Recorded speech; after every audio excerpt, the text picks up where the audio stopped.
Hola, ¿qué tal amigos de Puente TV? Bienvenidos al primer bloque de este 11º capítulo en esta sexta temporada. Hoy vamos a hablar de un tema que sin duda se tomó la agenda esta semana y JP, ¿qué invitada tenemos? Tenemos una gran invitada, nos acompaña una feminista e investigadora, miembro de la red de investigadoras y del equipo de la Vicerrectoría de Investigación y Posgrado de Universidad Autónoma. Quien nos acompaña es la doctora Marla Freire. Bienvenida, Marla. Muchas gracias, JP. Un gusto estar aquí para conversar acerca de estos temas que sin duda son importantes de analizar, de visibilizar también y de llegar a la mayor cantidad de gente posible para... Marla, cuéntanos un poquito, expliquemos un poquito a la gente, quizás todavía no entiende, cuando se habla de equidad de género. ¿Qué queremos hablar con equidad de género? Mira, cuando hablamos de equidad de género, básicamente estamos apelando a un término relacionado con la justicia. Cuando hablamos de justicia tiene que ver con la corrección de lo que ha venido ocurriendo a lo largo de la historia, por así decirlo. Hablar de equidad implica llegar hacia una meta que es la igualdad. Para ello hay que hacer una serie de correcciones en el camino, ¿no? Estas correcciones pueden ser vistas como medidas correctivas, valga la redundancia, o bien como medidas de discriminación positiva, muchas veces se les llama. Pero finalmente lo que buscan es poder nivelar el camino para que pueda existir la igualdad y ojalá llegar a conversar de igualdad sustantiva, lo cual quiere decir que si hablamos de igualdad podamos ver efectivamente que eso está ocurriendo y no nos quedemos solo en el análisis y en la retórica de qué es lo que estamos buscando y de que somos súper iguales cuando en el fondo no lo somos. Claro, es importante lo que tú dices porque hay muchos conceptos que tenemos que empezar quizás a acostumbrarnos a entender, tanto de equidad de género, lo que acabas de decir de equidad sustantiva, igualdad sustantiva, o igualdad sustantiva. Frente a eso, ¿qué te pareció los anuncios del presidente de esta semana? Que hay una agenda, él se llama como Agenda Mujer, pero es mucho más amplia y habla justamente de nivelar la cancha. ¿Qué te parecieron esas medidas en términos de, es un punto de partida, falta, muchos sectores que también criticaron que faltaron muchos temas, pero ¿cómo lo ves tú? ¿Cómo lo ves? ¿Es positivo? Podría responderte desde solo mi visión personal, pero creo que aquí es importante también visibilizar lo que nosotros consideramos desde la red de investigadoras. En ese sentido, consideramos que las medidas son pertinentes, son necesarias, pero sin duda hace falta continuar trabajando más en ello. Cuando hablamos de la equidad de género, hay muchas cosas que se están pasando por alto también y tienen que ver, por ejemplo, con lo que ocurre en nuestro ámbito. ¿Cómo podemos garantizar la equidad en investigación, por ejemplo? En ese sentido, recuerdo lo que ocurrió hace un año y poco más, cuando se dio a conocer un estudio en la revista Science, en la cual se dejaba en claro que el estereotipo, tanto para niños como para niñas, ya estaba marcado a la edad de 6 años. Eso significa que las carreras que ellos van a elegir, aun cuando tienen 6 años, son muy chiquititos, van a ir acumulando una serie de estereotipos en su vida. Principalmente a la educación sexista que Exacto. existe. Un ejemplo, un ejemplo clave también para la gente que nos ve es cuando están en el jardín. Y si la doctora de párvulo encuentra una tijera rosada, no se la va a entregar al niño, sino que se la entrega a la mujer. Y ahí se empieza un poco a dar mostrar ciertas diferencias, o también los talleres. Si hay un taller de danza, no, solamente mujeres. O si hay un taller de rugby, no, solamente hombres. Entonces, por eso se habla mucho de que de ahí un poco lo que tú estabas diciendo, ¿no? Que se marca la separación del tipo de las carreras. Es interesante que lo comentes y que hagas justo ese ejemplo del jardín infantil, porque en este estudio en el que comentaba, que es de los investigadores Lian Bin y Andrei, no recuerdo ahora mismo el apellido, pero una parte de las pruebas era precisamente contarles un cuento, ¿verdad? Y luego decirles, ¿qué te parece que el personaje es niño o es niña? Un nombre como genérico, sin nombre genérico sin identificación de sexo. A la edad de 5 años, tanto niños como niñas, se dividía prácticamente que podía ser una niña o podía ser un niño, la heroína o la persona inteligente de la cual se hablaba. Sin embargo, un cuento similar a la edad de 6 años ya variaba y la mayoría consideraba que el héroe no podía ser una heroína y que la persona más inteligente era un varón y no una chica, por ejemplo. Entonces establecieron como la edad límite donde se marcaban los estereotipos los 6 años. Si a eso tú sumas lo que va ocurriendo en la trayectoria académica o estudiantil, ¿verdad? ¿Para qué tirarnos inmediatamente a la universidad? Son cosas que se van marcando. Por ejemplo, el tema del liderazgo. El niño es líder, la niña es mandona, ¿te fijas o no? Entonces vamos cargando en nuestras espaldas una serie de mochilas que se van haciendo cada vez más pesadas. Pero también como la presión social de los chicos, yo soy profesor, entonces la presión social de los chicos que inclusive van a entrar a la universidad y que la familia dice, no, tú eres hombre, tú tienes como más o menos que mantener tu familia, y entonces tienes que estudiar una carrera que sea de plata, que te genere como ingeniería o qué sé yo. En cambio, no, a la mujer le dicen, no, tú puedes estudiar, ejemplo, pedagogía. De hecho, yo trabajo con muchas mujeres, yo creo que el punto es que, y somos pocos los hombres que trabajan en el colegio, qué sé yo, porque existe esa separación porque se piensa que hay como carreras específicas para una mujer. Tú eres ingeniero. Exacto. ¿Cuántas mujeres tenías? Muy pocas, pues en general siempre más hombres que mujeres, y incluso una que estudiaba ingeniería, sobre todo en ámbitos más específicos como electrónica, no sé, informática, era ya incluso como mal visto quizás, que la única mujer o la hacían pasar por hombre. Bueno, el típico bullying que se hacía incluso a esa edad. Entonces es un tema que tienes mucha razón, pero me cuesta entender a veces estos estereotipos, tanto, bueno, quizás injustamente a lo largo de la historia fue siempre para la mujer, pero como tú bien dices, JP, y no quiero entrar en el machismo ni el feminismo, pero uno también tiene una carga de que uno es el proveedor, que efectivamente uno es el que tiene que estar ahí, y volvemos más atrás, hablamos del patriarcado, del matrimonio, todos estos conceptos que quizás hemos vivido hace muchos siglos, mucho tiempo, y esta ley o esta agenda va a romper un poco esos paradigmas, va a ayudar a la legislación, a las leyes de cuoteo, a que efectivamente en los directorios, en las universidades, hay una ley de las universidades del Estado que va a equiparar un poco los altos cargos, por ejemplo. ¿Cómo lo ves a ese punto específico de que la ley va a obligar, digamos, a tener estos cuoteos? Te lo voy a devolver con otra pregunta. Desde tu sitial de privilegios, ¿renunciarías a ellos? Que no sé qué privilegios podría tener, digamos. Mira, bueno, varias cosas, nos podríamos extender infinito. ¿Sí? Pero recién dijiste, no quiero entrar en machismo y feminismo. En ningún caso son polos opuestos porque no apuntan en ningún caso a lo mismo.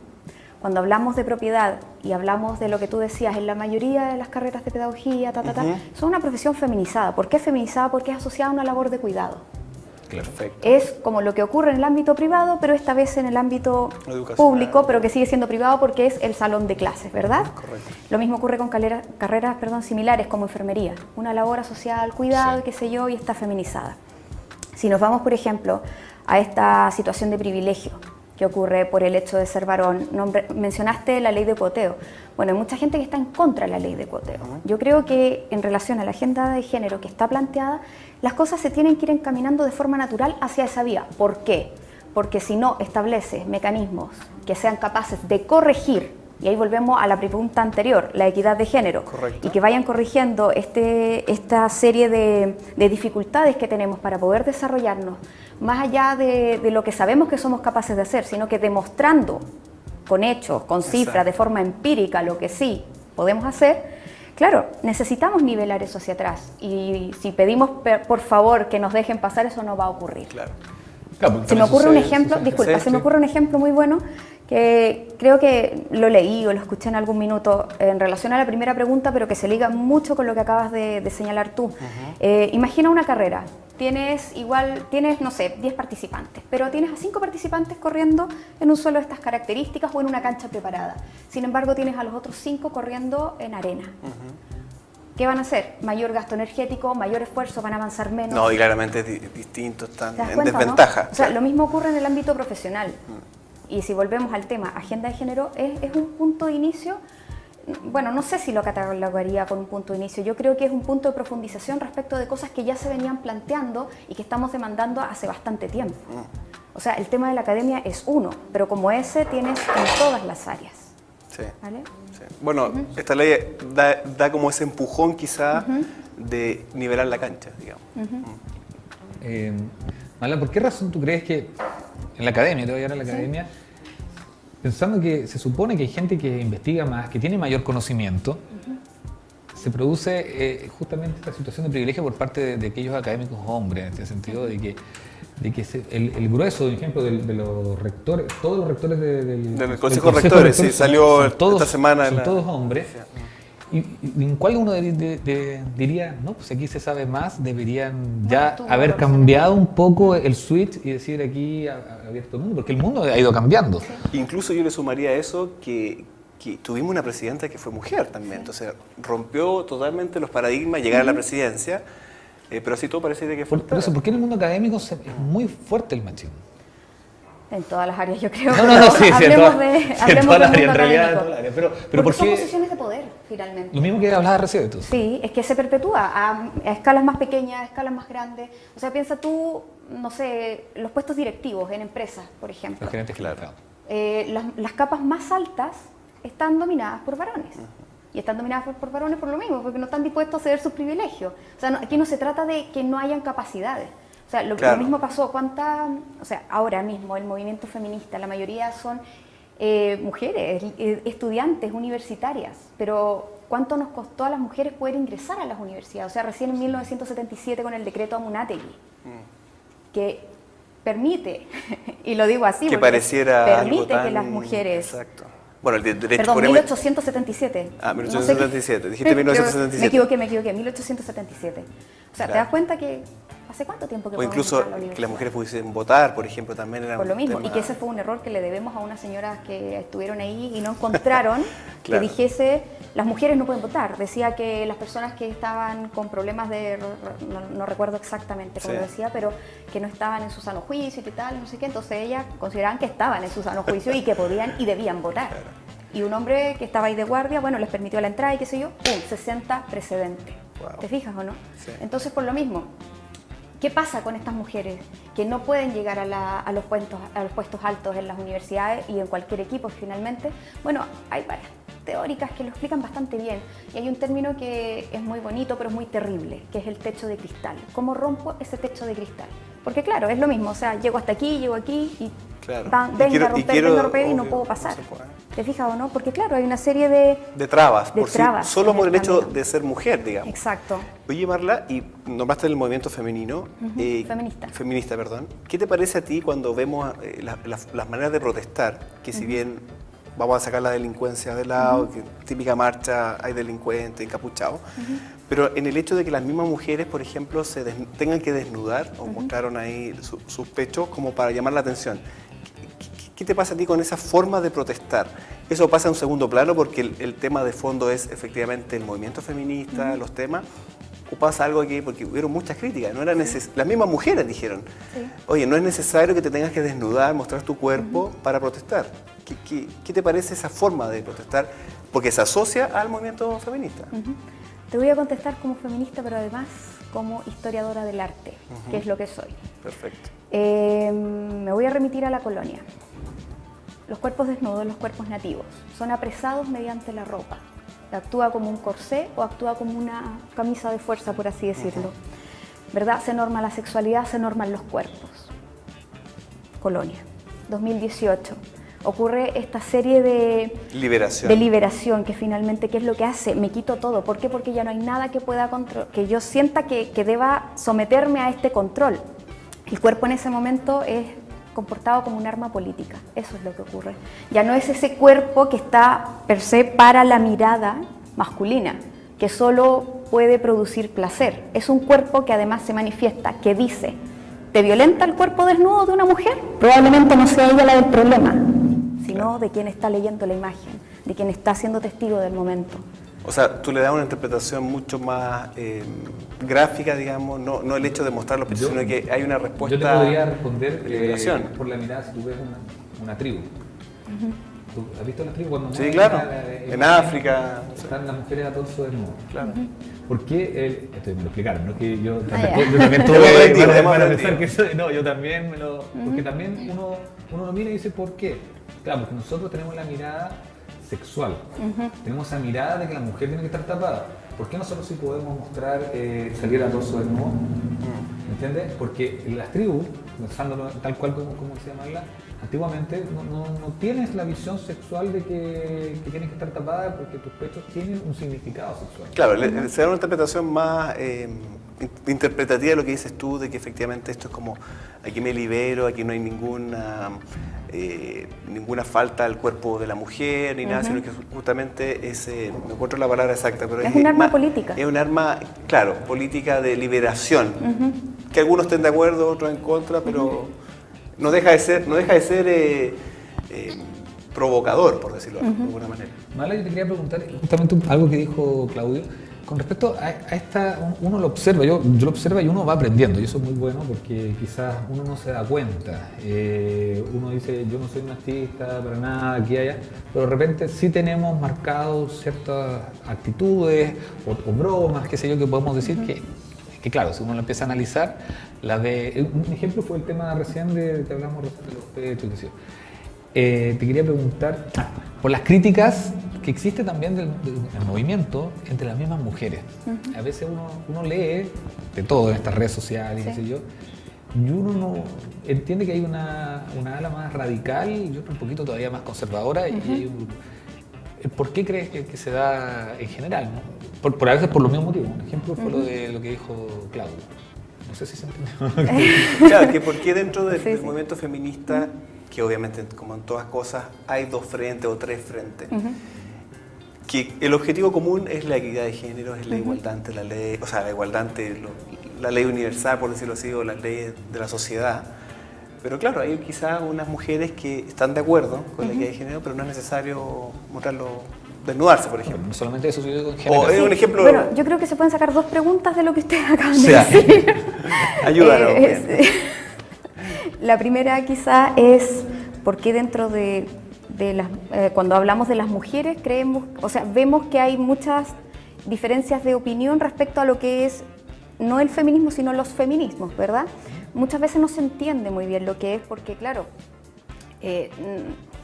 hay aquí un poco de mala prensa también que se le ha hecho, o sea, esto ocurría también cuando había muchas mujeres que exigían el derecho a voto y había un grupo de gente que se dedicaban a caricaturizar a las feministas que exigían el derecho a voto y las dibujaban con caras muy masculinas y qué sé yo. Entonces, ¿qué quiero decir con esto? Que hay como Sí, se ridiculiza... Se ridiculizan las demandas, pero por las cuales hoy todas las mujeres, o sea, no nos olvidemos que desde usar pantalones hasta llegar a la universidad, hasta llegar a ser gerente de alguna empresa, se debe a las luchas de las feministas que estuvieron antes. Sí, claro. Que en su momento fueron ridiculizadas, no fueron comprendidas, porque claro, no te sentaste a dialogar con ellas a ver qué era realmente lo que estaban pidiendo, demandando, y seguiste la corriente de que, no sé qué, aquí el feminismo, la.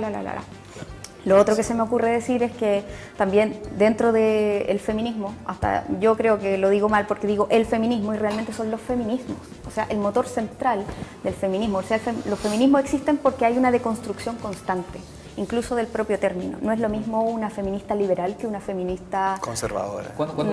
O sea, que existe, o se contradice quizás. Sí, pero cuando tú hablas de caricatura, ¿puede ser como caricatura cuando hablan de feminazi? Yo creo que eso es un error grandísimo. Es un error claramente, pero te digo, como lo miran o lo tratan de opacar. Exactamente, de quitarle fuerza. Bueno, tú sabes que eso surge desde 1992 con Rush Limbaugh, que era un conservador estadounidense que por ridiculizar la lucha de las feministas, o quizás ni siquiera alcanzaban a ser feministas como definidas como ellas mismas como tal, sino que a lo mejor eran mujeres empoderadas, les intenta ridiculizar de esa forma. Pero tiene una contradicción histórica que cualquier persona que haya estudiado el periodo del Holocausto se da cuenta. Y de eso se encarga de contestarle Gloria Steinem en 1996, cuando le dice: a ver, caballero, y entre paréntesis usted no ha leído lo suficiente, parece, ¿verdad? Cierra paréntesis, porque lo que pasa es que Hitler, el nazismo, ¿qué es lo que hace? Van en contra precisamente de las feministas, las asesinan, las matan, están contra el aborto también. Entonces, ¿qué es lo que se parece más a lo que usted nos intenta describir a nosotras? De hecho, Clara Zetkin muere asesinada, junto a otras feministas muy importantes, por lo mismo, o sea, por... Marla, yo quiero hacer dos preguntas. ¿Sí? Como buena feminista, investigadora, no sé si tú estás a favor del aborto, independiente de las tres causales que es la legislación que hoy día está, sino que el aborto libre. ¿Cuál es tu opinión de eso? Si Yo creo en la libertad de las personas. Creo en la libertad de las personas.